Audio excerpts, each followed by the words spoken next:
एक बार की बात है। एक छोटे से गांव में एक प्रतिभाशाली लेकिन सनकी वैज्ञानिक रहता था जिसका नाम डॉक्टर एमएस था।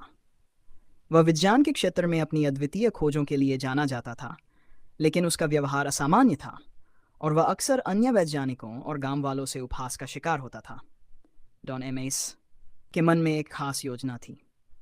वह अपने ज्ञान का उपयोग करके कुछ ऐसा करना चाहता था जिससे दुनिया उसे हमेशा याद रखे।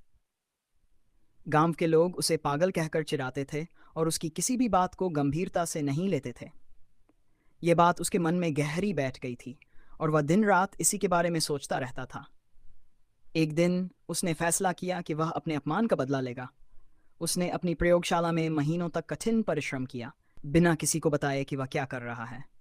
उसने आनुवंशिकी और जैविक विज्ञान के गहरे रहस्यों का अध्ययन किया और अंततः एक ऐसा सीरम तैयार किया जो मच्छरों को मोर जितना बड़ा बना सकता था। डॉक्टर एमएस ने सबसे पहले इस सीरम का प्रयोग कुछ मच्छरों पर किया। सीरम का प्रभाव चौंकाने वाला था।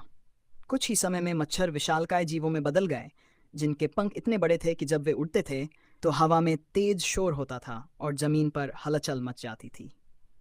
डॉक्टर एमएस ने अपने इस भयानक आविष्कार का उपयोग गांव वालों को डराने और अपना बदला लेने के लिए किया। जब उन विशाल मच्छरों ने गांव पर हमला किया तो गांव वाले आतंकित हो उठे। वे मच्छरों से बचने के लिए इधर उधर भागने लगे, लेकिन कहीं छुप नहीं सके। पूरे गांव में हाहाकार मच गया।